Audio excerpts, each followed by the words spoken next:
to the event. Great to see some familiar faces and new faces here. This is the December 8th event for Tech for Dreaming. So yeah, here's the agenda for today. We've already done bullet point number 1, settling in for about 5 minutes. I'm going to give a quick overview of what is Tech for Dreaming, what is the group responsible for this event. I'll keep that short because we're joined by Jarrod Gott, and definitely want to allot most of the time to him. He's going to talk about this study around virtual reality training for lucid dreaming. So really cool study. We're going to get into kind of the ins and outs of that. You'll potentially share some preliminary findings around mental health, and then definitely want to have some time for open Q&A, so people can feel free to ask questions and think of ideas as Jarrod presents, but then also let's keep it interactive during the presentation too. Like I was talking to Jarrod before, he definitely welcomes people to ask questions during his presentation. So if you have questions, you can either drop them in the chat or raise your hand as Jarrod goes through his slides, so we can keep it more kind of conversational. We don't have to hold all the questions until later. Do ask people to mute if you're not talking, just avoids background noise and better experience for people all around. So yeah, that's the housekeeping items. I'll do the spiel of what is Tech for Dreaming, and then we'll get into Jarrod's presentation from there. And just note that this is going to be recorded, so then people can watch it on the YouTube channel later. They're not able to join in real time. So just I think I have to announce that publicly before. So this event will be recorded. And I will just kind of admit people in as I see them here. So if I'm giving the side eye, that's usually what I'm doing. All right.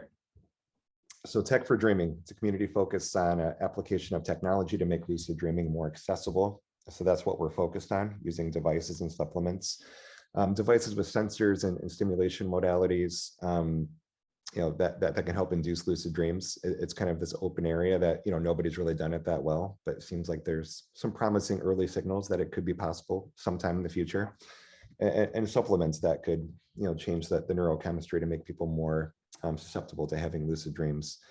So that's what we're focused on. What we're not focused on is more of these mental techniques, things like dream journaling, doing dream signs during the day, things like mystical experiences and out-of-body experiences, sharing of dream stories. I think all that stuff is interesting, but the general lucid dreaming groups cover that pretty well. So really, we're more focused on that intersection of technology and lucid dreaming in this group. And want this to be a hub for people to learn together, collaborate together, and experiment together. So I want it to be a place where people can, learn about the latest at the intersection of technology and lucid dreaming from, researchers like Jarrod, different articles at that intersection. So I want to be a place for people to learn together and then also collaborate together, people actually building projects in this domain, to be able to play matchmaker between them and people with the actual skill set to help them accomplish those projects and move this field forward. And also a place to experiment together. I see this being a good kind of citizen scientist community where we can actually try out new solutions together and share insights and try out new things and kind of be this kind of distributed experimenters in this space to really push the frontier forward, because I think this really is a new frontier worth experimenting in. So yeah, that's it. Welcome you to join us. We're on the various social channels, from Twitter to Reddit to Facebook. Again, we'll post this event on the YouTube channel when we're done. Yeah, so welcome any help that people want to offer to this group too. So yeah, open invite for that. And yeah, I want to introduce Jarrod. Grateful that you're able to join us today, all the way from the Netherlands, across the ocean for some of us, maybe not all of us, joining kind of late in Netherlands time. So yeah, Jarrod's a researcher at the Donner Institute, Martin Dressler's lab, and focused a lot on metacognition with a kind of special interest in lucid dreaming. Did this awesome lucid dreaming virtual reality study, which we'll get into today. And yeah, I mean, without further ado, I'm just going to hand it over to Jarrod. I know he's prepared some slides, and like I mentioned before, let's keep it interactive and feel free to ask questions as we go here. Yeah, please feel free to interrupt me at any time. I welcome that. If you have a question or you didn't understand something. All right, should I take it over? Yeah, go for it. All right then.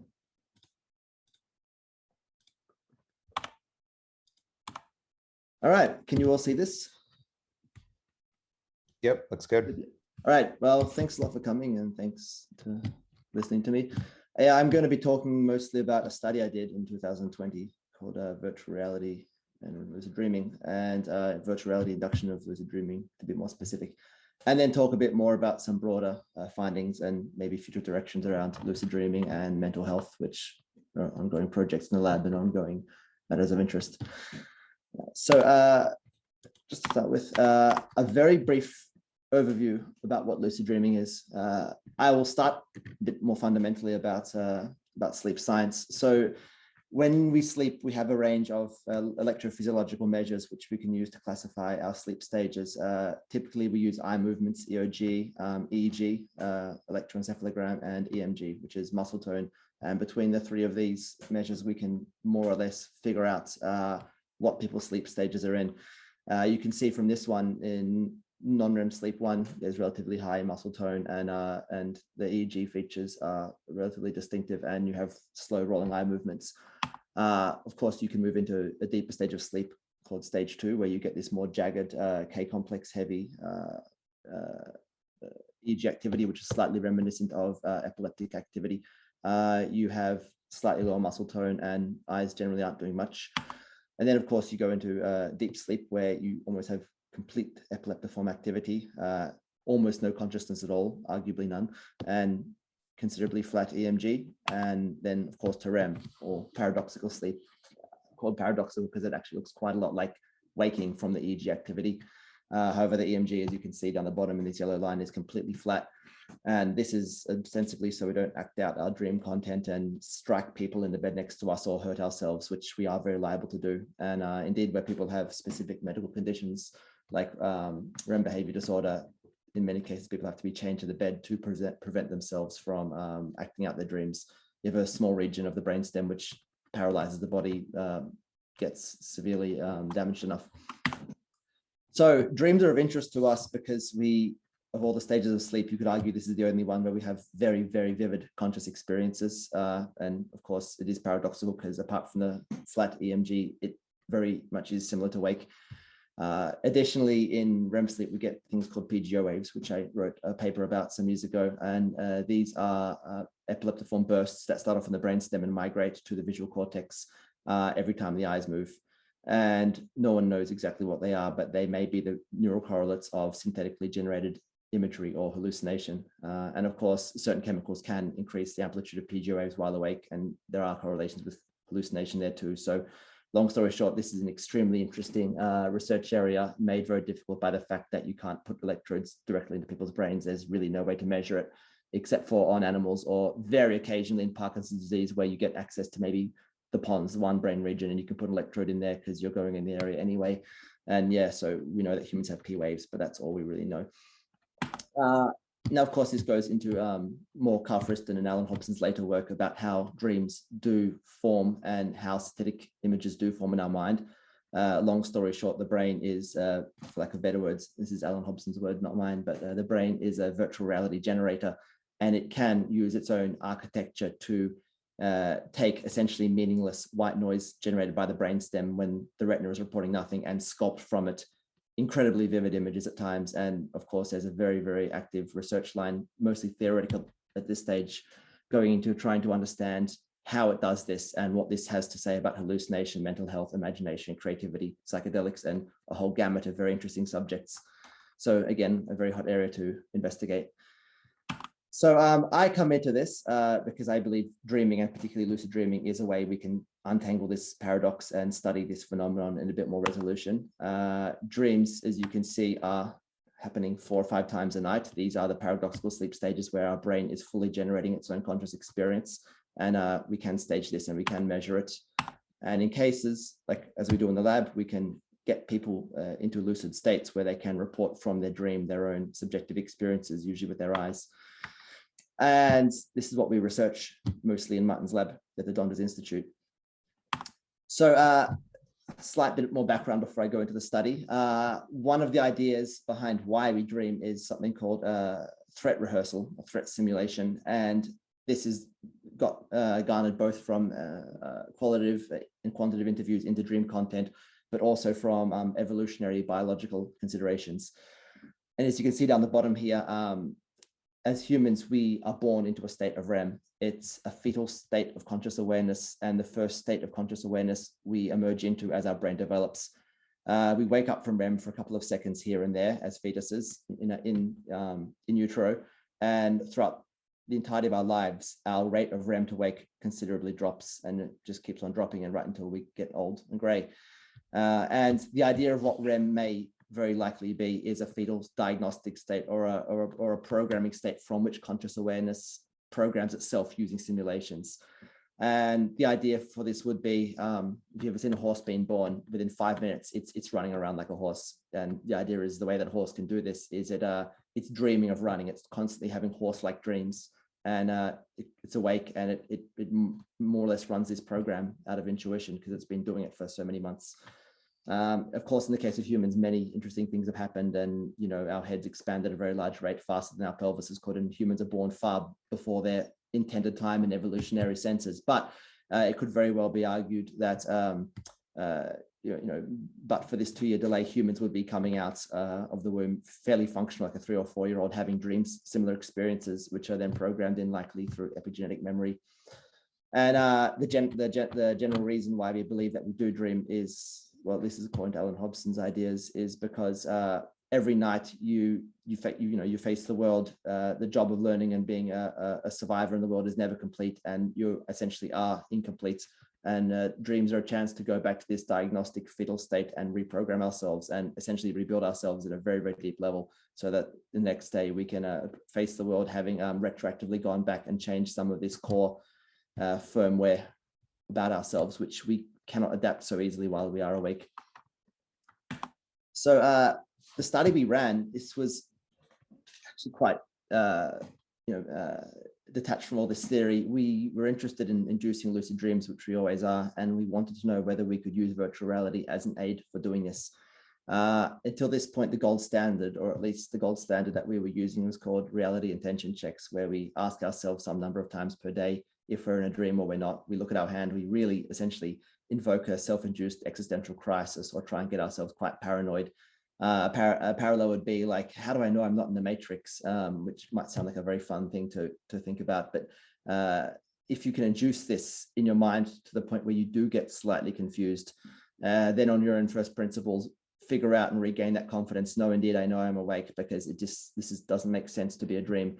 The idea would be, if you practice this enough times, you will either, I don't know, maybe strengthen up the prefrontal cortex and get lucid that way, or you will simply dream about doing this activity, and through doing so, activate the prefrontal cortex enough to get lucid. That's what's known about lucidity induction. We thought that perhaps we could provide dreamlike environments and get people to conduct reality checks inside of these, which might, of course, then the idea would be that people go into a dreamlike environment, they notice some cues about the world, and this reminds them of the reality checks. So we gave them about 12 hours of virtual reality training in addition to the reality checks for the VR group. The active control group just did the reality checks, and the passive control kept nothing but a dream diary and a lucidity questionnaire, and some psychometric and health related tests into sleep quality that were kind of part of screening and general purpose housekeeping for a study like this. And the goal was for them to do 10 reality checks per day. And in addition to that, do, I think it was 3 1-hour virtual reality sessions over 4 weeks for the VR group, where they did this custom built game that we show called Spinoza Cafe, where they go around a mock-up of a cafe in our university and just do typical waiter or waitress stuff, deliver food, take away plates. And at random times, us, the controller, could turn the bodies into mannequins, make gravity fail, make clocks spin backwards, make the bin jump around the room, all kinds of crazy things. And this was incredibly fun and hilarious to do to participants, so they'll get the fright of their lives. And but we also gave them a lot of other games in addition to this, particularly some flying games, because fundamentally, if you try and do 12 hours straight of this Spinoza Cafe game, you get very bored of it. And by the end, people were like using the plates as frisbees and stacking them on top of the mannequins' heads. They were so done with it because the novelty can wear off quite quickly. So yeah, so they got plenty of other VR games too. So this was the results. It was kind of a mixed success in a sense. Because we fitted polysomnography for 3 nights consecutively at the end of the study to see what would happen. And we did get 3 signal verified lucid dreams in the virtual reality group and none in any of the other groups. In addition to that, the magnitude of increase of both the DLQ lucidity and the lucidity was about twice that. It was about double as much in the virtual reality group as in the active control. So it seems that whatever the gains were in the active control were doubled by the addition of the virtual reality. Unfortunately, we became quite undone when it came to doing the statistics for reasons that I will now point out in the next few slides.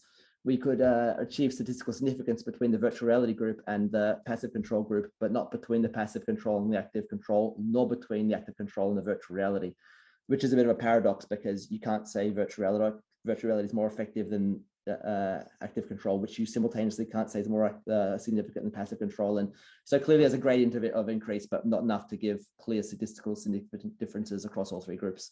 Though I would say it was definitely trending in this direction.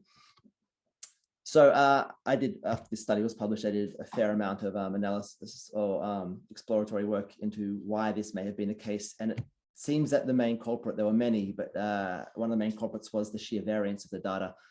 So you can see here, these are just 2 random participants within this study over, well, in this case, we've done 47 days, but usually it was over 42 days of measurement. And this is typically what we would see when there was, sorry, did you want to say something, Dash? Oh, I just was wondering if you could explain the difference between the active and passive control groups. Oh, yeah, sorry. I thought I made that clear. The passive control kept a dream diary and a lucidity questionnaire for 42 days, and we basically never saw them. They would take a stack of papers home, come back 42 days later and hand them in filled out. Active control would have to do 10 reality checks per day and keep a log of this, but still we wouldn't see them for the 42 days. And the VR training group would be coming in 3 times a week for virtual reality training, in addition to the reality checks. And if you look on the left here, this is the list of tasks, DLQ, plus reality checks and plus virtual reality. And these, of course, stack on top of each other. Is that clear? Yeah, thank you. Yep. Yeah, So one more question in the chat too about like what is the definition for lucid dream, within this study? Oh yeah, okay. So this was a problem too, funnily enough. We use the dream lucidity questionnaire, which has a maximum, I think, of 48 points you can get across 3 factors across 12 questions, which range from 0 to 4. And generally speaking, what we would do is we would measure their lucidity over the first 7 days where they had nothing to do with us. Take an average of this becomes the baseline. We subtracted this from all subsequent scores, and we measured what their lucidity scores were out of 48. As a function of how much they were above their own personal baseline. So that's what we did. We used the DLQ. And it was interesting because there is no clear definition of what is and what is not a lucid dream. So we just, but I would say from having worked with the DLQ for a very long time, if someone gets a 40 out of a 48, this is like among the most lucid dreams a person will ever have. If someone gets a 20 out of 40, this is a lucid dream that you might want to write home about. It was pretty good. 10 out of 20, that's kind of getting to the threshold where you'd kind of call it lucid. And anything from 0 to 7 is in the normal range of typical dreams to dreams of some mental process, which don't really qualify as lucid. So yeah, we took a granular approach as to what was lucid in this context. Can I ask a follow-up on that? Yeah, sure. So Yeah, sure. why is there a reason not? I just, with some familiarity with that questionnaire, the first question is the one that says, were you lucid or not, basically, right? The first one says like how, I remember the exact wording, but it says like how aware were you of the dream 1 to 5 or something like that? I was aware that I was dreaming. This measures the insight factor. So it measures the degree of insight one has over the dream. And it turns out this is not the be all and end all of what a lucid dream is. Many people have very terrifying lucid nightmares and sleep paralysis where they're completely aware of what's happening, but I would not call these lucid dreams because for me, a lucid dream is where you have to some extent reverse the onus of control and you have some degree of agency within the dream. Now, obviously, lucidity control go hand in hand. Yeah, these go hand in hand, but in rare cases, you can get one completely in the absence of the other. And these are kind of freak, weird phenomenon where you may debate to the end of your days whether this is a lucid dream or not, but they do happen. So this yeah, I would love to have that debate to the end of days. That would be great. Yeah, I hear all your points. I agree with all of them. I always think of control as being something that could or could not be there with a lucid dream. So I would think that, like in the study, you might be interested in just whether you get dream awareness. I feel like I thought that was kind of the goal of lucidity, but you're talking about getting kind of full blown lucid dreams with control and everything like that. You don't care as much about just the insight. Well, yeah, the factor structure is made up of, I think the insight factor is made up of 4 questions, 1, 2, 3, and 5, and controls made up of 6, 8, and 10. And so it's impossible to get a 40 out of 48 without having basically full points on everything, so these extremely high 40-point lucid dreams, they're like the person's just going tick, tick, tick, tick, tick, tick across almost every measure they can, because they're almost in a state of awe of the subjective experience they've just had. Yeah, but then of course you go around like the 15-20 point range, you do get quite a bit of variability about whether it's kind of control heavy or insight heavy, or just to make matters more freaky, a third construct factor which wasn't in the original DLQ paper, which I found by doing mass analysis on our database, and I think there's evidence for a third factor emerging out of all this, but that's totally for another paper and another conversation, maybe in a year's time. No. Okay. Dash, would it be okay if you undo your hand so I can see the next person if they put their hand up? Yeah, sorry, wait. Oh, thanks, there we go. Yeah, I got it. Did I do it? Oh, I don't know how to do that, sorry. It's done. Okay. Yeah. So, okay, so this was a particularly interesting result because we had people coming to us who'd never had a lucid dream in their entire life and coming back to us after the study to email us and thank us, and sometimes giving chocolate or flowers. And then we would look at their data, and apparently, as far as their data was concerned, they were not lucid so far as how you would judge lucidity in the context of this study. You might see, can you see my mouse at all? So here, okay, we see this participant here in the VR group, basically never has a lucid dream, had incredibly high lucid dreams by these 2 dot points here, something to be very happy about, but it's not enough to move the whole trend line. So it's almost like a dead weight on the whole cohort. And once we started finding this, we started, well, at least I got a bit critical about, are we measuring this the right way? Or is a linear trend or linear regression what we should be looking at here? So I took a bit more of a look into it, and I found out that lucid dreams, this is a typical lucid dreaming longitudinal study, they oscillate heavily and they have high variance.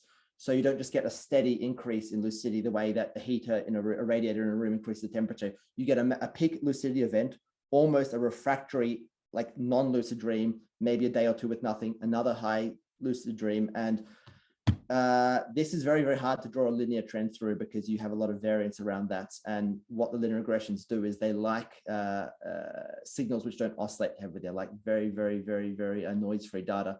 And this isn't noise. This is just the nature of what a lucid dream is like. So already it's quite difficult to draw a trend line through and have any kind of accuracy. You almost end up with an underpowered statistical model by virtue of this. Can I ask a question? Can I ask yeah, of course, yes. Sorry, not to hammer in on this point, but I mean,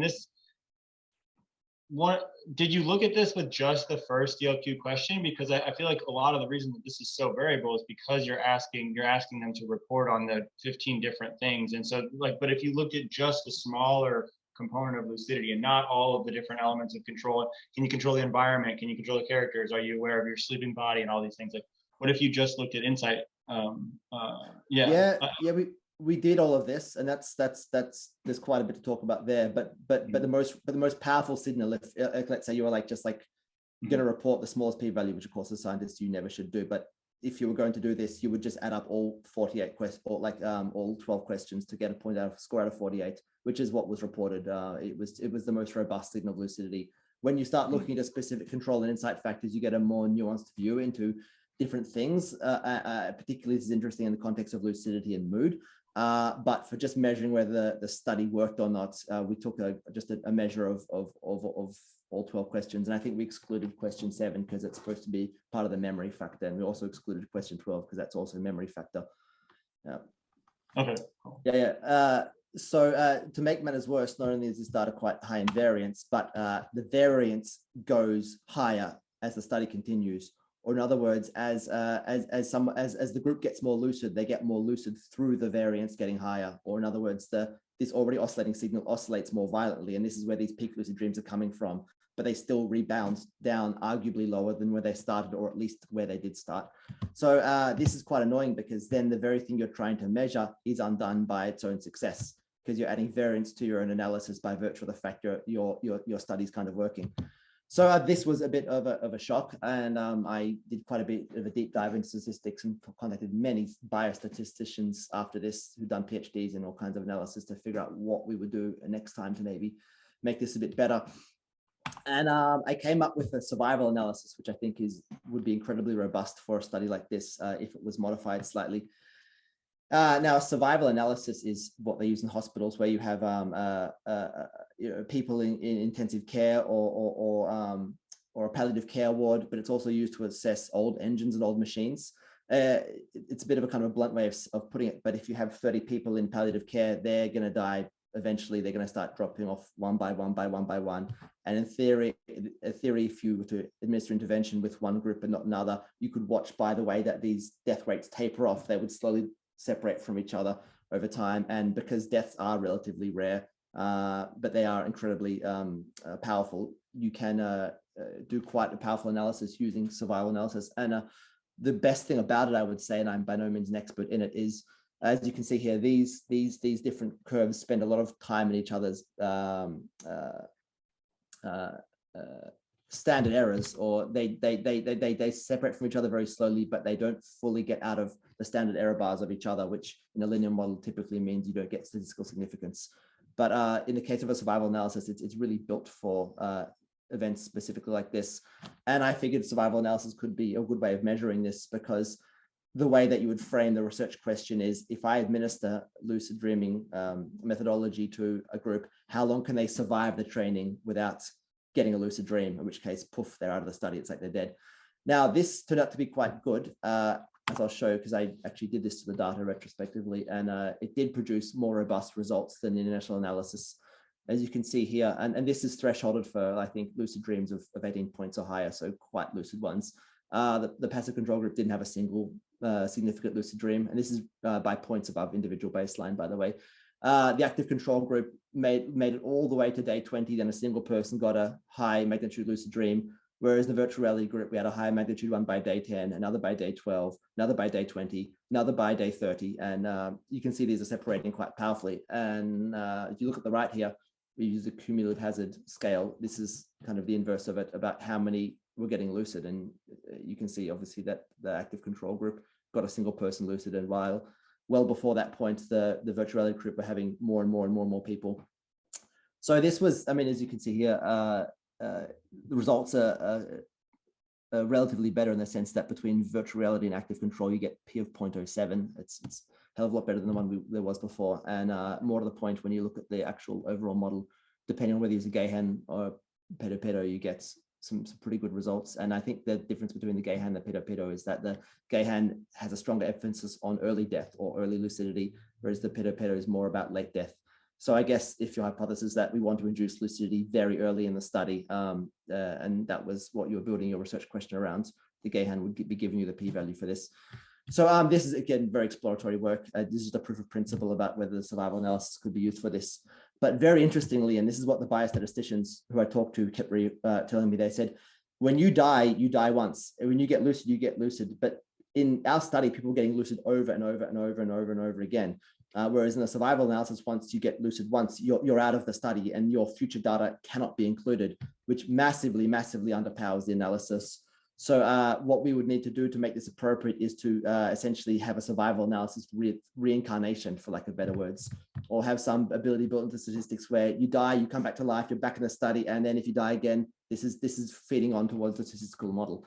To make it even better, you'd probably want to put a Bayesian dimension on it, with the Bayesian dimension and the prior weighted by the baseline lucidity score. Yeah, sorry, Remy. Yeah, I hear your points about, like, it sucks that you lose your data, but I think this is a really cool idea.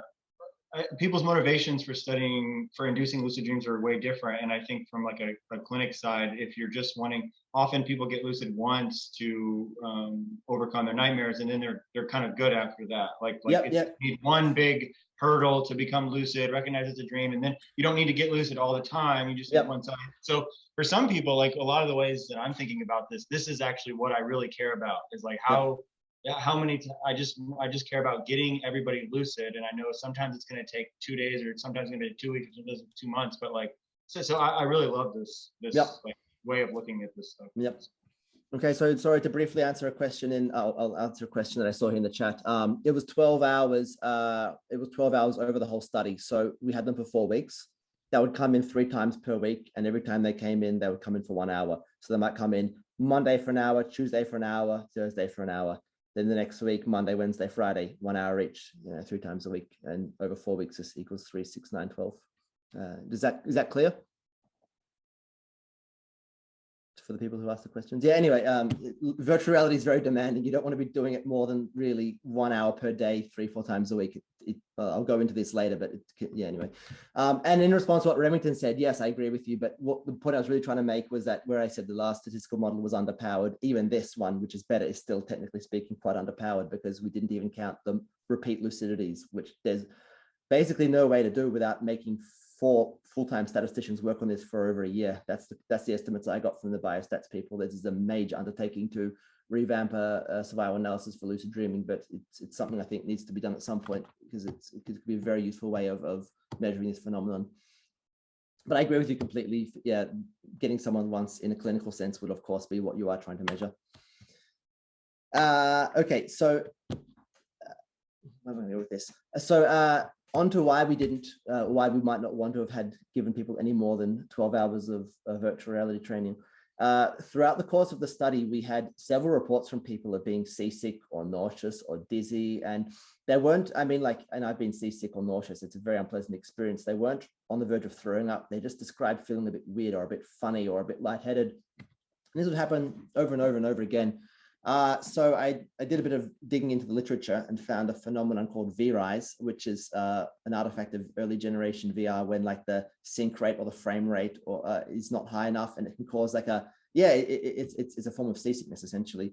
But I was convinced this was not it, because I also talked to the people who set up the study, and they were using like a 2080 RTX or something, and we were getting constantly 90 frames per second. It was a very good computer, and on technical grounds, we were not getting the kinds of frame rate delays which might cause V-Rise.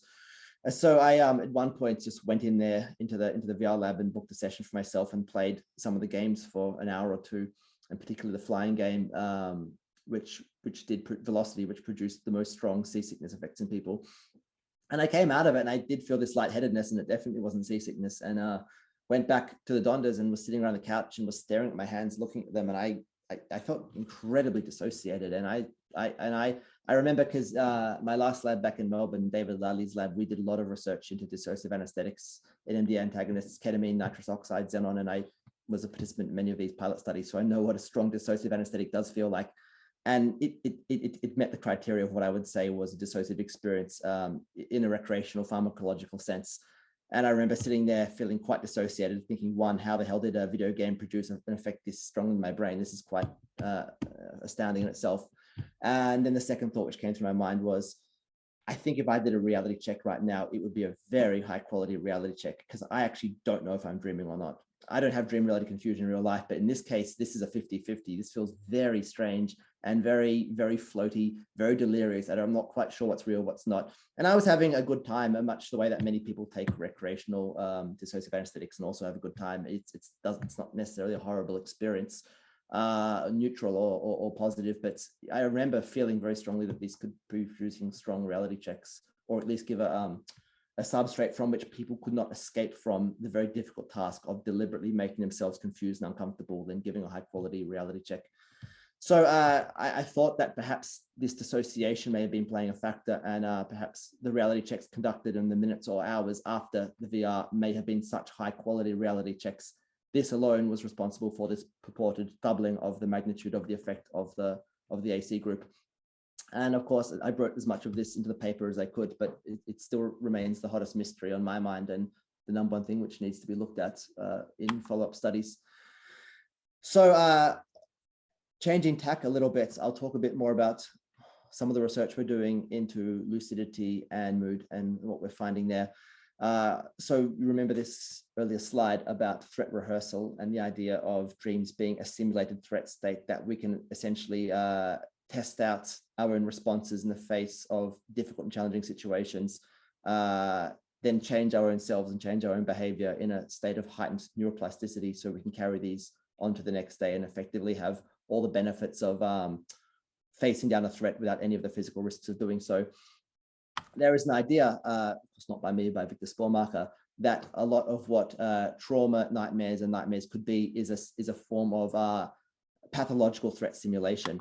Or in other words, the act of being traumatized has caused us to identify a threat, dream about it, but rather than conquer it and come out a bit stronger, wake up in a blind panic, be even more threatened by that thing in waking life, spend more time avoiding it. We avoid it, we dream about it, then we get stuck in a horrible loop of trying to escape nightmares. And rather than this being evolution's golden gift to us, it's actually, it's almost a systems disorder between brain, mind, and this ancient threat simulation system. At least that would be the idea of how a nightmare could coexist in this system of benevolent, slightly troubling dreams that I've articulated a bit earlier. So this is so much, I mean, people are taking this seriously enough that the American Academy of Sleep Medicine has put out a position paper where they explicitly said lucid dreaming therapy could be a viable way to treat nightmares. There is some research done onto this already. I won't canvass all of that. I think a lot more is going to be taking place over the next few years, that's for sure. There's some general evidence that it is helpful for treating nightmares, even if they don't get lucid. Like, so maybe that's a placebo effect. Maybe that's something to do with confidence. There's more to be unpacked there. But what I'm interested in is the mechanisms for how this could be operating. So if I was to define emotion by Plutchik's wheel of emotions, what you would say is that a nightmare would occupy some place in this space here on the wheel, particularly with loathing, disgust, terror, fear. These are emotions which, if not transcended in the context of the dream, could proverbially haunt us. And what lucidity would do in this context is nominally shift the emotional space towards joy, serenity, anticipation, somewhere around this area here, which is what would happen, typically is what happens when people become lucid in a dream. And of course, this would be a correlate of the prefrontal cortex, which is also coincidentally involved in emotional regulation. So it makes perfect sense that lucidity, which can end a nightmare, can also regulate emotions towards positive ones, because this is what it does while awake as well. And perhaps it's the idea that by training the brain to get lucid in the context of the most extreme and paralyzing fears, you're also providing some kind of training effect so people could instigate the same mechanism when confronted by negative emotions while awake. You know, and we all know that we're a few negative emotions away from a stupid decision, which makes our life worse, which makes more negative emotions. And we try and avoid that spiral in every way we can. And this is the prefrontal cortex activating or failing probably in a technical sense. So to use the Geneva emotion wheel, which I think is more appropriate for this, which has control as a factor, what would be happening is particularly through the control aspect of lucidity, I would say, we're moving the emotions towards this area here as a function of increasing the control we have over it. So control over the dream also would, in a sense, correlate with control over the emotions in the dream. And the two would, I guess, synchronize to some extent. That emotional regulation and changing of the dream narrative become two sides of the same coin, and a bit of a chicken and egg here. Now there are some, I'm not the biggest fan of positive psychology, but there's some basis for this idea with the broaden and build theory, which rehashes what I just said. Essentially, you have a positive emotion, you go out into the world, you have better experiences, you make more friends, you have more positive emotions, and this causes you to enter a kind of positive loop where you're then going out into the world more and having more positive experiences, as opposed to, you know, sitting in your bedroom and hiding away from everything. And in a sense, lucid dreaming, if there is a therapeutic benefit which could carry over into waking life, it would probably be through the experience of the reassertion of control and the emotion this instills in a person, and the memory of that emotion carrying through to waking life. So someone remembers what it felt like to change the dream with a flicker of their mind, and thinking, well, okay, maybe I'm at a party and I'm feeling excluded. Maybe I can just walk into the circle and tell a joke and I can change my reality that way. And I would say that the cognitive mechanisms are probably quite similar between the two, and the training of one might help produce a similar effects across the other domain. That's at least would be the hope, beyond just curing nightmares for their own purpose. Now, if you go into computational psychiatry, there's quite a bit of basis for this too, particularly in Carl Friston's work, where he models about essentially the formation of the human mind, human agency, control, and awareness in a computational and mathematical sense. And this is a very, very, very new field, and it's quite controversial for being so computational and theoretical.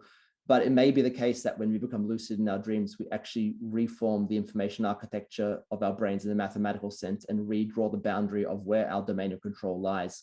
So in a sense, being lucid at the electrical level remaps what parts of the brain are dominant over which parts, and physiologically brings about a change in the brain beyond the psychological level, or at least allows the psychology to influence the physiology upstream or downstream, which kind of goes against the normal expected causal order of how the brain works. So this is potentially why it's a very powerful thing.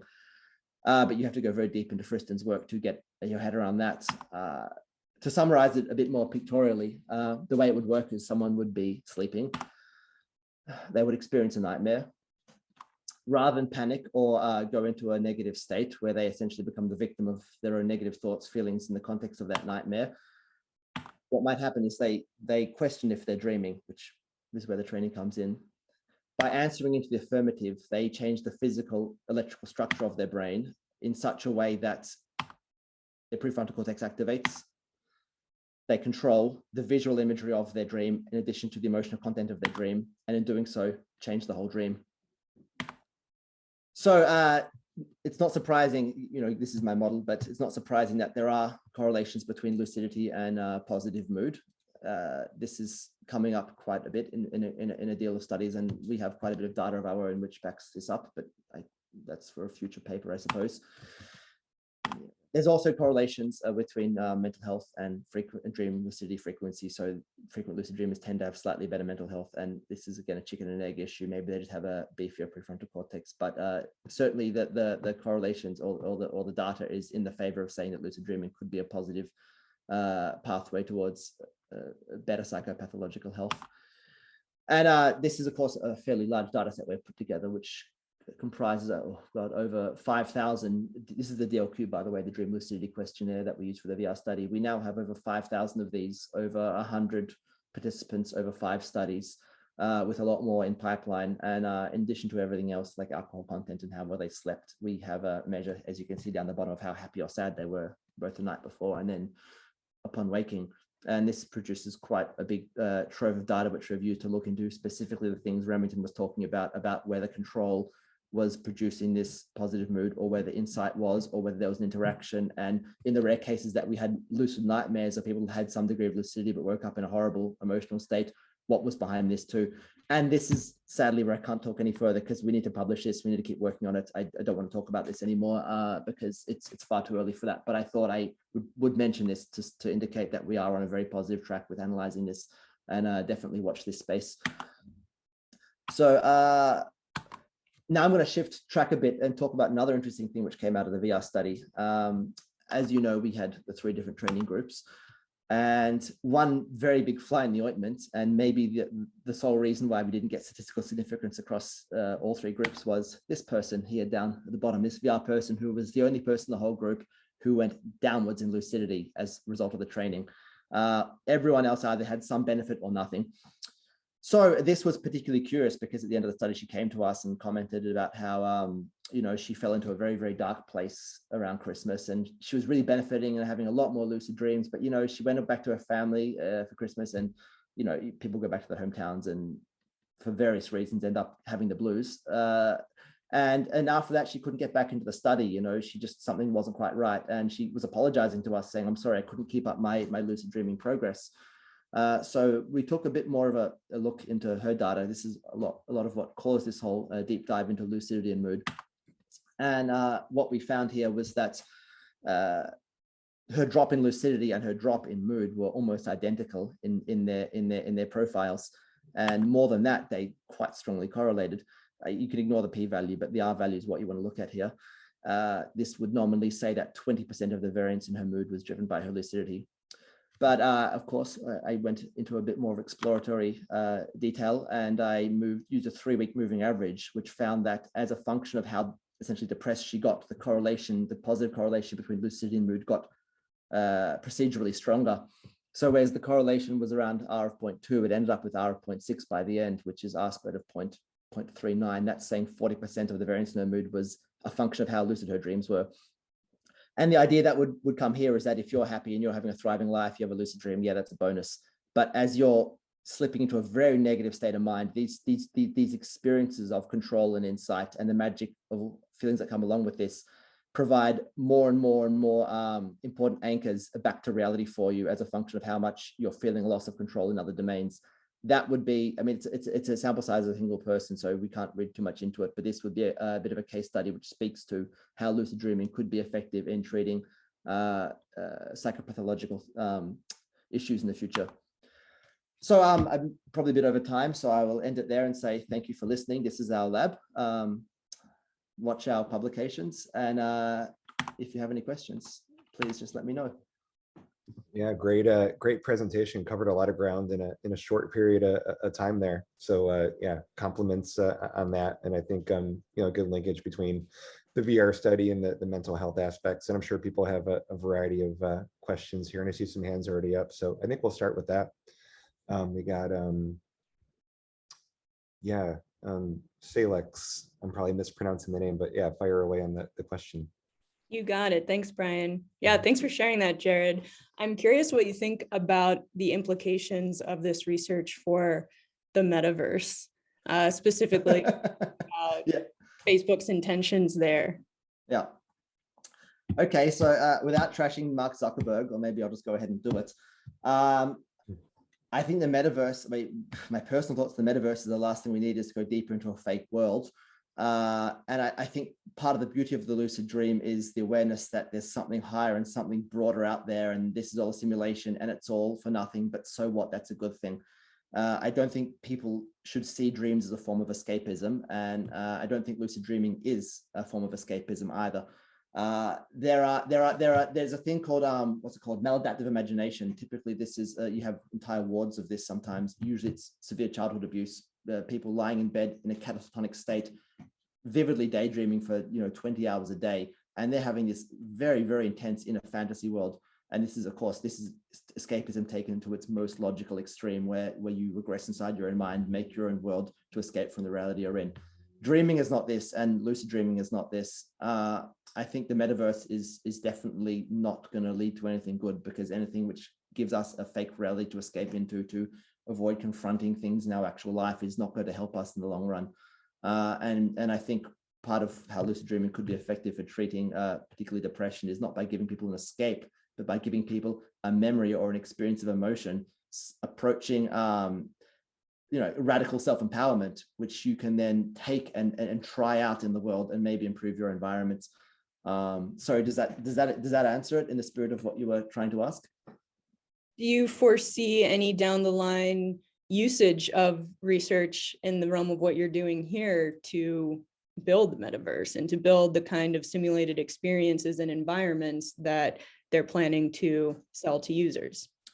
Oh yeah, okay. In the sense that after 9/11, US psychologists who train people to resist torture were reverse engineered to learn how to torture, and anything has a double edge. I would say the research that I'm trying to do could be inverted, and rather than trying to induce lucidity, you could form some technology which inhibits and prevents lucidity. And that could be used to enhance some incredibly deep and horrid perpetual maladaptive dream/imagination state. But it would be by taking what I'm trying to look at and using it to prevent the phenomenon I'm trying to encourage from happening. In that sense, there's similarities, but it's completely in the opposite direction. And by that, I mean really in the opposite direction. All right, thanks for the question. We got Scott VR has his hand up, so yeah. I wondered if what type of imagery you've found that that promotes lucid dreaming the most, and have you found any increase in precognition from this? You mean people dreaming of something that hasn't happened yet, and then it goes and happens? Right. It's because I've heard that sometimes goes along with lucid dreaming. I've experienced it myself, but I've read a couple of things on that. But I'm curious what type of VR imagery is promoting the lucid dreaming too. Oh, okay. So probably the most effective thing was the flying game, because it was very fun, very dreamlike, very dissociative, and also required quite intense levels of concentration. Another thing that came up in the paper was I thought that's what might have been happening. I mean, a bit of a side effect of our study was we took people who'd never played a video game before and made them quite good at playing video games very quickly. only because we had to exclude people who'd done virtual reality. So then this turned out to be basically people who played video games at all. And there may be something to say about training people to become good at video games and strengthening their prefrontal cortex and some effect there. And I think the games that required either very intense concentration and focus or kind of flow-like states to be developed in order to enjoy the game, or games that were quite dissociative in their effects, or games that felt very dreamlike, probably were the strongest. We didn't do any analysis on this in a statistical sense. This is just my gut feeling and something I would probably want to look at if I was to replicate the study with a bigger sample size and take more measures of more variables for sure. Yeah. Yeah, and I think yeah, I see Jay's got a question. I'm going to slip a quick one in and then we'll go over to Jay. And kind of on the note of the games, I just kind of want to get the behind the scenes, like how'd you come up with that cafeteria game where like people are defying gravity and like looking to the ceiling? I'm just kind of curious like how that came about, or like what kind of discussions led to that. I wasn't there for that. I came over from Australia and this study had kind of already been up and running in its earlier stages, or it's kind of just beyond towards the mid stages. And I don't know, I'd have to ask Martin about that, who came up with the idea. I think it was one of the master's students who came up with one of the concepts of the study, but I can't tell you exactly who specifically thought about, I mean, the Spinoza Cafe, that was as soon as you leave the VR rooms, you're in the Spinoza Cafe. So it was just the room that was outside where the VR is. It's in a different building than where we are, but it's where there's quite a bit of VR equipment, which we were allowed to use. Cool. That's also the psychology building. So I don't know what the connection is beyond that. Yeah, more just a curiosity. Figured I would ask. And yeah, we'll hand over to Jay and I see a few other people with their hands up, so we can just kind of go down the line. But yeah, go ahead, Jay. Yeah, so first of all, the study is fascinating, and I love this kind of work because I've seen for a very long time random mentions of people in VR getting sort of spontaneous sudden lucid dreams where they don't naturally do it or haven't done any other practice or any other methodology. I'm curious what additional refinements you can think can be done to the VR experience to kind of facilitate stuff like that. I would imagine something, for example, like recreating even specifically like a nightmare experience. It can be like mildly scary, or you can tailor it to the person, where if you say out loud and with like voice recognition, like, am I dreaming, would be activating a reality check, which would then suddenly change the scenery. Maybe then the light goes on and it's less scary, and then so you suddenly get control with like special powers and be able to kind of deal with the dream, or kind of checking like specific reality checks that you can somehow replicate and measure with software, like finger through the palm or some other stuff, and then change something about the experience and replicate the whole experience from a nightmare all the way to lucidity and control and resolution. Yeah. Well, we already have that technology. It's called psilocybin mushrooms. No, seriously, if there's a therapeutic benefit from those, it's through exactly that. It's a responsive, horrible nightmare scene, which comes from your emotions, which are fused with your imagination. And the only way to make the bad trip good is to get some emotional control with the front of your brain. Exactly what you said, but it's related. But it's slightly in a different trajectory than lucid dreaming. But everything you said, yes, I agree with that. That's going to psychedelics research, I would say. Cool. All right, I see Miguel, I think is the next person, and then we'll go to Lori after that. Hi, thanks, Jarrod. That was great. So my question is on the VR content and the imagery. Did your study capture, or did you pay attention to the content actually making its way over into the dreams themselves? Yes. Whether they be plain old dreams or lucid dreams? Yes, we did. We added a 13th question to the DLQ, which was that, what did it say? My dream contains something I experienced in a virtual reality or something like that. So we did measure this. Now, of course, because there's so few lucid dreams, try and do any kind of stats on this is hell. But if you read the supplementary section of that paper, there is a list of every single dream, which was directly based on virtual reality, where they picked a high score for the basis of this dream being rooted in virtual reality, and where there's a very clear link in the dream, in the formal written dream content, which we put up in the paper, and the virtual reality, and they will describe how they were in the dream and they saw something which might have related back to the virtual reality and how this acted as a trigger to get lucid. So, I mean, supplementary sections are really hard to find on papers, but if you try and find it, it'll be there and you can download it. And I would suggest going through those dream reports because they're very interesting. Thanks. Yep. Great. I want to do a quick time check. I know we're at the top of the hour. Jarrod, are you able to stay a few minutes yeah, of course. longer for questions? Okay, great. That's completely fine, yeah. Yeah, so let's keep this rolling for a while. So yeah, I think Lori, you're next up. Hey, you're muted, Lori. Still muted. There we go. There we go. Yeah, nice. There it is. Good to see you again. Yeah, good to see you again too. I guess my question is, as VR becomes increasingly used and thus dissociation becoming more and more of a thing, and lucid dreaming potentially being increased by that, you know, what are the implications for society and also for lucid dream research?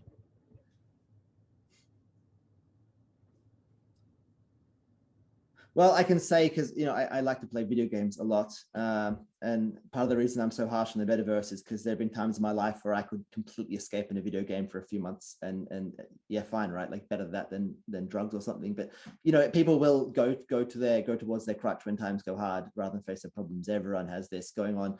I can say that the closest thing to being lucid I experienced while playing a video game is the thought, this is a stupid game. I'm wasting my time. I'm going to go to the gym. I'm going to go to the pub or something.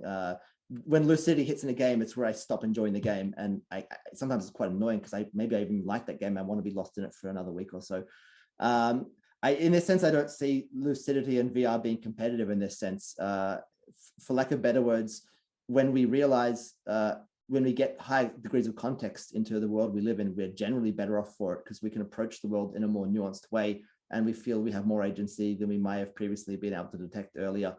I think as VR does become more ubiquitous, it might cause a kind of split in VR.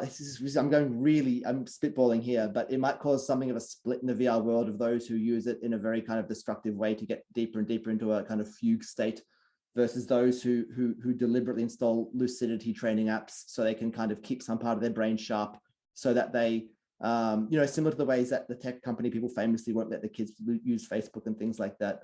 Maybe people will start installing apps or VR apps which train lucidity or metacognition measures, just as a way of keeping kind of on the ball with the increased level of temptations that are starting to saturate them. That's my guess. Yeah, nice. And I'm going to dip into the chat real quick. I see Sharon has her hand up, but I'm going to go into the chat real quick with Julia's question. Yeah. Oh, sorry, I've ignored the chat. There might have been some questions there. Yeah. Anyway, you can ask them. You ask them. I'll just answer. Yeah, sure. There's one that says, do you have a recommendation on how we can try this as self-study at home? So it's kind of like, how could we kind of like go into, you know, like try the VR study, or like maybe, you know, through video games at home, or like, what do you recommend? Like, how could people try to go about this in their daily lives? So a bit of the sad fact is that we kind of see this in a lot of VR studies. About 30% of people respond quite strongly. About 30% of people, some mild effect, but it's exactly a mild effect, and some 30% of people flatline, no effect whatsoever. So if you're in that top 30%, you're probably going to respond to any kind of lucid dreaming training with a bit of dedication. Quite famously, even in Martin's lab, we have people who've never had a lucid dream in their life, and just even being in the lab, they have their first lucid dreams, and they have ongoing lucid dreams after that. Just sitting around talking about it for 6 months as an intern can turn people into semi-frequent lucid dreamers. So it's a process that once it happens the first time, maybe a bit like riding a bike, the brain has a habit of then slipping into it over and over again, which is kind of cool. But if you're in that kind of middle group and you're hell-bent on having a lucid dream and nothing's working, I would say focus on your reality checks, because a quality reality check is very different from a bad quality reality check. A bad quality reality check is where you're like, oh yeah, am I dreaming? And you ask yourself in a ritualistic way and you say the words, but nothing happens. A good reality check is you're basically kind of a Rene Descartes for 35 seconds, and you go deep into this existential doubt, and you get yourself into such a place where you are uncomfortable with how little grip you have on whether you're dreaming or you're awake. And from there, you figure out from first principles whether you're awake or dreaming, and then you just try and do this. So I would say if you're not scaring yourself through the reality checks, you're probably not doing them properly. But I would also say some people may not be suitable to be putting themselves into such states. If there's a family history of schizophrenia, or people are prone to dissociation, repeatedly in an ongoing way, making yourself uncomfortable could be akin to giving yourself a stress fracture or tearing a ligament through over-exercise. It may not necessarily be good either, but I don't want to weigh too heavily into that. I would say that much like yoga, there's a perfect peak of uncomfortableness. And if you can find that and keep doing the reality checks from there, yeah, give it 2 weeks, 3 weeks, 4 weeks. And beyond that, I would probably recommend, just based on my hunch, virtual reality, particularly the flying games, to get into this post VR dissociative state, do a reality check from there. If you're so robust of mind, you can't take the reality check seriously. Like you're one of those like stubborn old people who just like, what is this talking about, this nonsense? Am I dreaming? Of course I'm not. Try the VR then do the reality check. Maybe you'll have a different experience with your reality checks. So I think it's part of a toolbox which could be used to expand a lucid dreaming training to a broader range of people who it may not work on. But we're still learning everything as we go. That's my guess. But yeah. Yeah, that makes sense. That makes sense. Yeah. Yeah. So let's go to Sharon next, and then Link after that. Mhm. Hi, Jarrod. Hey. Very interesting presentation that I'll have to, I only missed half of it, but I'll get to it.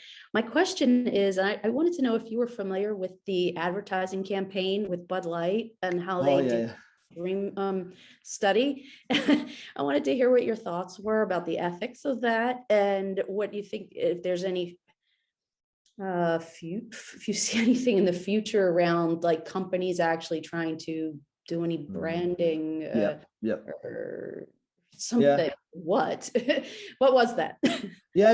I'm glad you bring this up. At a recent dream engineering seminar, we all talked about this, and everyone signed an open letter, which I didn't, and I quite famously was disputing everyone else about this. To be very clear, I'm extremely against dream engineering, but I think this is the wrong time to be panicked about it. But when it starts to get to the point where people are going down this direction, I mean, this is not something people should be screwing around with. And I say this because dream, at least the protoconscious state, is the training state, the diagnostic state from which all conscious experience emerges and from which your mental health is dependent. And if you don't dream, you go insane and you die. It's that simple. This is not something, I mean, this should be treated at a similar level as like CRISPR-Cas9 or gene therapy in terms of how much damage it can do and how seriously it should be taken. But not yet. I don't think Cause did anything wrong. I think they did a publicity stunt, to be honest. I'm not threatened by that, but I think if in 20 years time we get to the point where technology is extremely good at engineering dream states and someone wants to try some freemium things, then there's going to be a bit of a societal battle which might have to play out much the way it did with tobacco and alcohol and much the way it might with Instagram over the next couple of decades. But from experience, these things get ugly before they get good again, and a lot of people suffer before regulation comes in and cleans things up.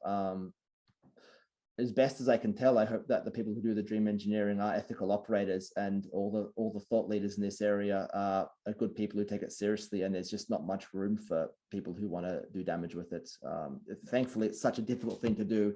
You're not going to get anyone can grow tobacco, dry it out, roll it in a thing and sell it, but this is so difficult. For the moment, only fairly serious scientists might have any sense on how to go about doing this, and for the moment we're quite united in not letting anything like this start taking over. But it could go into the other place in the coming decades. I would say that. Yeah. Hey, Jarrod. Yep. Isn't lucid dreaming, that's dream engineering in a way, right? I'm just hearing you say that you're against dream engineering. And no, I'm not. I'm definitely for dream engineering. I'm just anti dream engineering in a reckless way. Oh, okay. I thought at the beginning, you said that you were against it in general.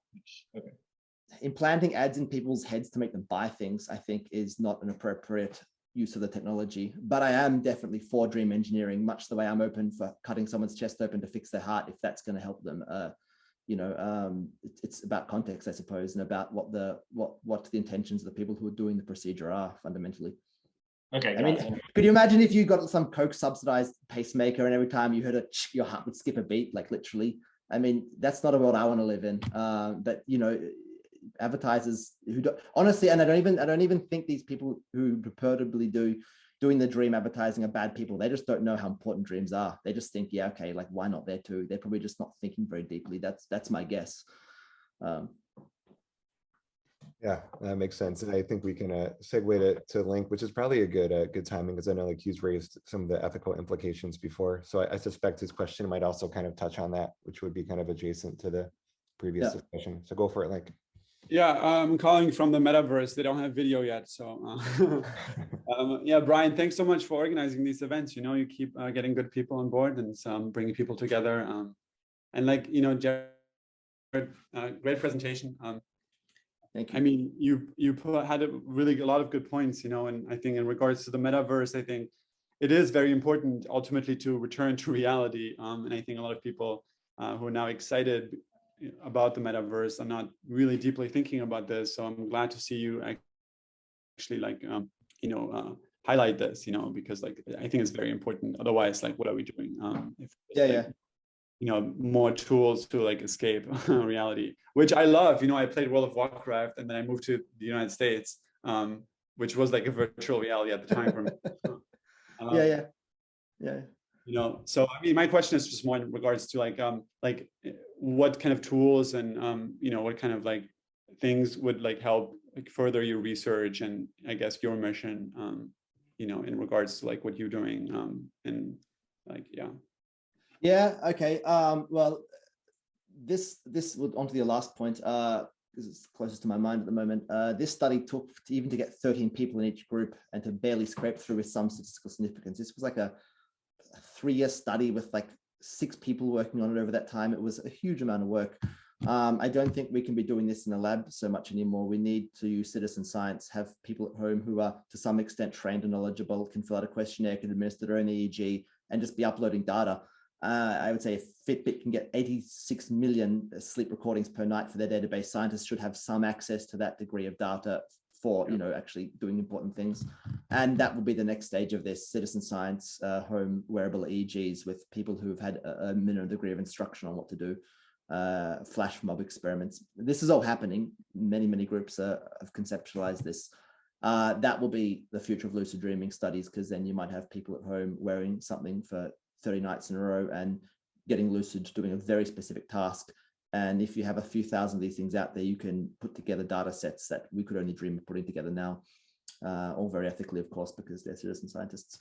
That's what I think is going to help us the most for the moment. What was the early part of your question, if in case I missed that?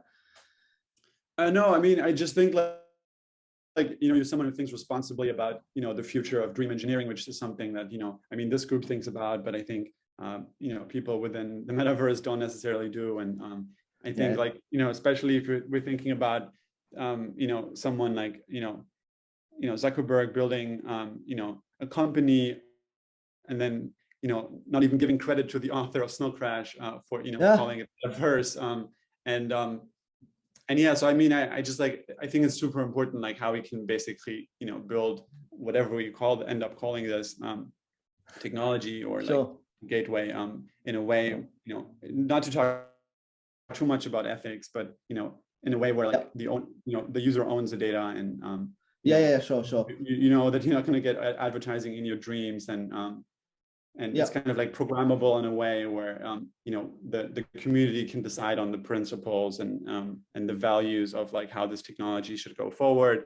So I think like just like curious to hear your feedback, you know, like how you're thinking about this, how this could come into reality. I mean, that's what I'm working on, like, you know, virtual dream. I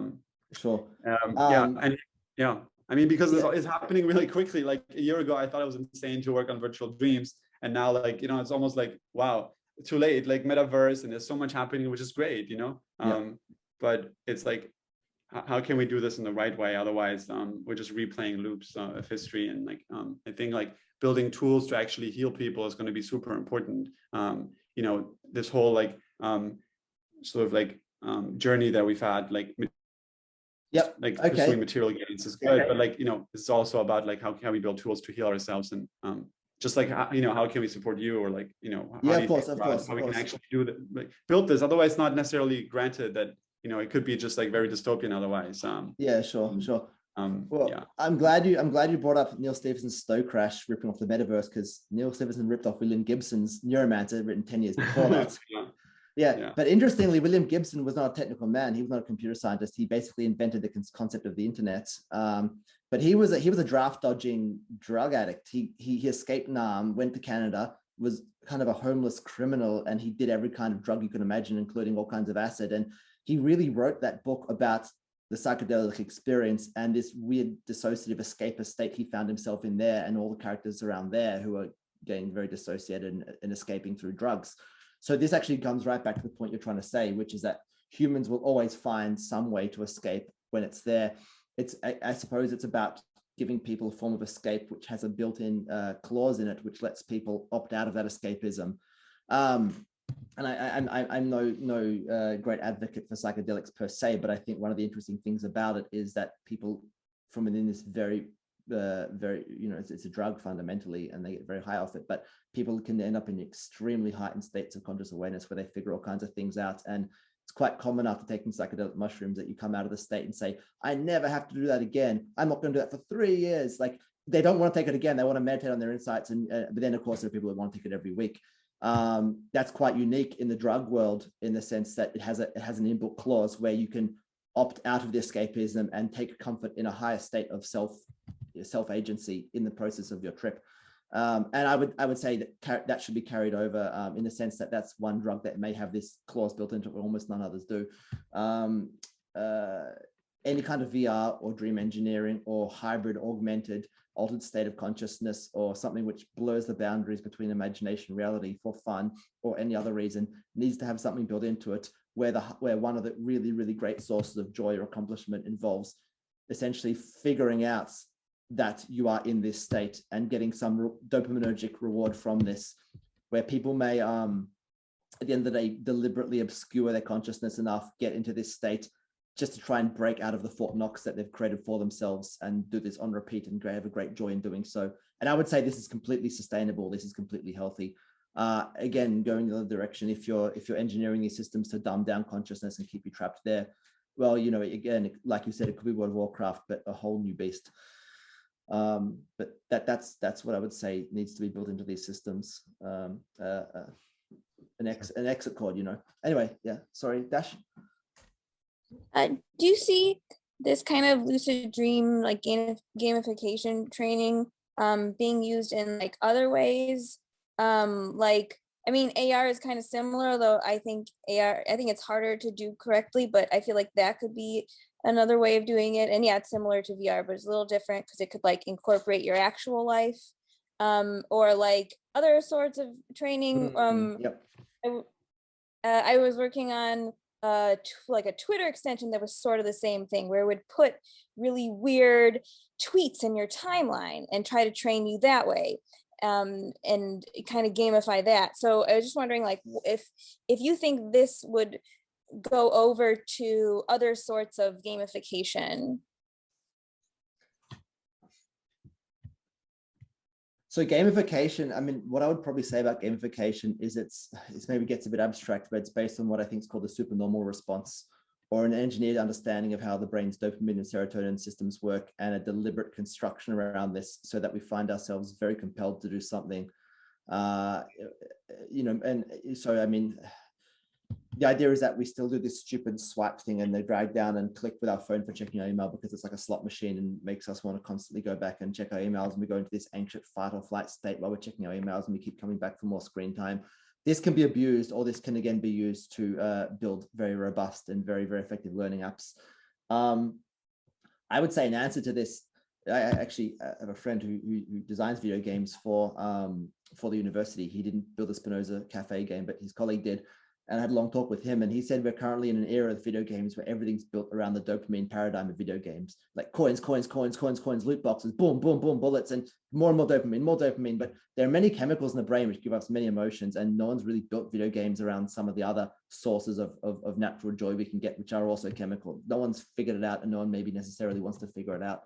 I would say in response to this, we have to probably get away from dopamine and gamifying things in the sense of making things more dopaminergic. It's good to a point. And yeah, I do Duolingo. I want the UI to be nice because it encourages me to do the Duolingo and learn the Dutch, which I'm severely overdue to get better at, having lived here for 2.5 years now. But there are other ways that we can, for lack of better words, I don't want to say hack the brain, but work with the brain's natural tendencies. This goes right back to evolutionary biology, where we were wandering the earth, wandering around in the same group of three, or in the same 13 or 14 or 15 people, and we had intense brotherhood and sisterhood, and the only thing we have anything close to that right now is joining the army or joining a gang, and we've kind of deprived ourselves from that feeling of oxytocin, vasopressin. And so there's a whole engineering project that has to be done in understanding what environments produce the best kind of cocktail of neurochemicals in our brain, and whether these are positive or negative. So this is a massive engineering project, and I think the sky's the limit on how well these things could be made once our understanding gets a little bit better. So like what you guys worked on with the VR training, that you feel like that was motivated by like dopaminergic responses though?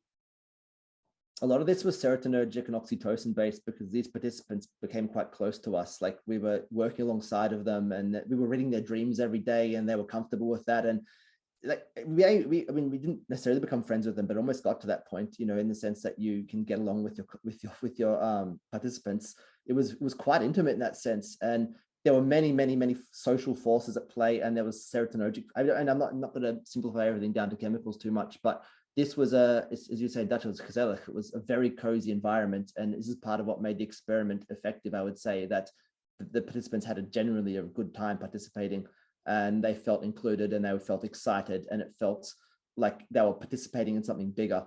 And you know, of course, we were, you know, trying to run an experiment. We wanted to have a fun time too, and it to be, you know, professional but also enjoyable. And yeah, I mean, I can't talk too much more about this. This goes into areas of academia I only know little bits and pieces about. But I will say that humans are mostly estranged from the kinds of things which give us natural and easy joy, like wandering through the forest and being hungry and climbing a tree and eating a pear. Like, we don't get to do this anymore. Maybe go fishing once a year. No, exactly. Exactly. And we can get back to that. You know, we don't have to go back to being cavemen, but we can reprogram this in our world. But that's a massive undertaking again. And I think VR could, you know, if it's built alongside these developments, yeah, it could be a gateway towards getting these things back into our life. Yeah, I would say, but we don't know how to do that yet. Great. I want to draw people's attention to the chat too. There's the topic of dream engineering earlier. I saw Karen Conkley dropped a link in there to a variety of articles around dream engineering. So if people are curious about that, you know, there's that link in the chat. Just want to make people aware of that. And I guess since I'm on the topic, quick call out for Lucid Dreaming podcast being back up. A friend of Tech for Dreaming, Jay, started that podcast back up again, and Karen's his first guest, so that's back up again. So I'll kind of get in here with a quick question too, and just to kind of like broaden it a bit, as far as like you know, using devices to induce the dreams. Like, people are exploring all different types of you know, kind of sensors and stimulation modalities, from direct current to alternating current to magnetic to light and sound. You know, trying different areas of the brain at different doses. Like, what do you like? I guess, how do you see this progressing, or like, what is the biggest kind of like nut left to crack as far as like, you know, is it figuring out like the right location? Is it the right kind of stimulation? Is it doing it at the right time? There's like a lot of degrees of freedom at this point. It's like, how do you think this would get solved, if ever? Yeah. So I'm glad you brought this up. We talked about this very briefly before. I'm quite a skeptic that we can target one area of the brain with one electrical frequency, whether it's magnetic or alternating current electricity, and then really have this as a silver bullet to change anything.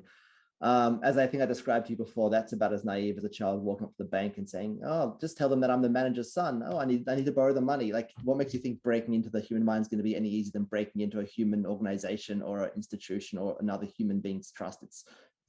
These are complicated systems. But I will say that I remember my dad would always say, you know, I was a 90s kid. My dad would always say, oh, you know, the 20th century was the century of the physicist, but the 21st century was the century of the biologist. In this context, I would say in neuroscience, where up until this point, it's kind of been the decade or the decades of the computational neurobiologist. the coming decades will probably be, at least in this domain, the decades of the psychoanalyst. And in this sense, I don't mean in a Freudian or Jungian sense. I mean, really thinking about the context in which the brain developed in an evolutionary sense, how it got to where it got to, and how it works on its own first principles in its own psychology. And from there, scaling upwards and figuring out how to pick that lock and how to break in and change things.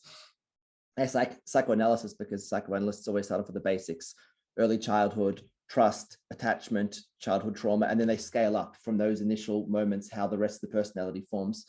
Not missing the forest for the trees in that sense. I think taking dream engineering to a further state, it'll be dependent on these tools for sure, because that's why we're doing it. Without these tools, it's basically just dream yoga, and that's been around for thousands of years, and it's not ubiquitous because it's only as good as it is. If you were to consider dream engineering via neuroscience and neuroscientific methods as essentially like a continuation of secular dream yoga, which to some extent this is what it might be, the thought that went into dream yoga in the first place is not going to play less of a crucial role. It's just gonna augment what was already deeply there, and it's going to require very deep understandings of the human mind at a psychological and a small p psychoanalytic level. That's if we don't want to have horrible confounds in our data where a proven lucidity method suddenly fails and has the opposite effect and no one knows why. I think we're going to go through a lot of messy twists and turns until we figure out exactly how we merge the technology we have with our understanding of what's going on in the mind of the person as and during they become lucid, and I think they fuse together, and I think they're going to evolve step by step, because some will come up with a very, very, very effective method for targeted memory activation, or a pre-lucidity training system, which I mean, it's a bit of a jumping topic, but you think about Matthew McConaughey in Wolf of Wall Street, how he's doing this. Oh, that's what he does before he acts. He ad-libbed that. And boxers will famously just like Bruce Willis in the start of Pulp Fiction. A lot of people have a very, very erratic thing they do to pre-program themselves to enter a certain state. You don't want to be around a stand-up comedian before they perform. It's like watching a schizophrenic person muttering to themselves.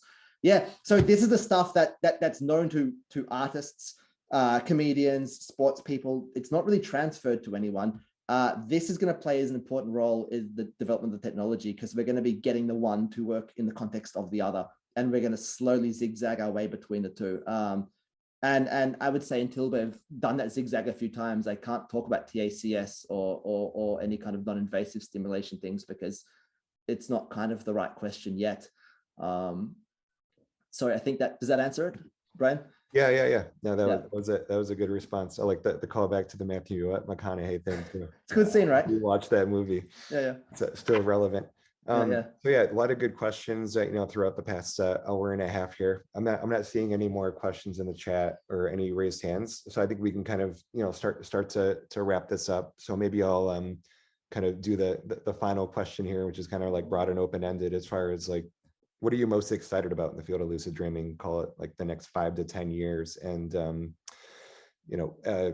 also any kind of like closing thoughts or things that you haven't mentioned yet today. Yeah. In the lab, in my group particularly, we have a lot of very interesting things in pipeline, which I can't really talk about yet. It's a lot of dream encoding, a lot of dream decoding, a lot of very, very, very cool things which will synergize with each other and do this, or at least try and get the zigzag started that I alluded to, whether I'm right or whether I'm wrong. And just follow the lab, watch this space, and hopefully we can have some more conversations like this when there's more interesting papers that come out and shed some more light on, just what the hell's going on. Because it's so interesting. Like, I got a lot of inspiration from Alan Hobson, who, when I started working with him, was like a man in his mid to late 80s, but a fountain of wisdom. And you can go back further than that and read so many great thinkers like William James and Jung, and then think, well, that's a great idea, but who knows if it's true or it's not. And we're finally starting to get to the point where we can turn what was essentially wild speculative thought from then into actual scientific experiments and test what they were saying, and in many cases not prove it right or wrong, but add a huge amount of context to these early ideas.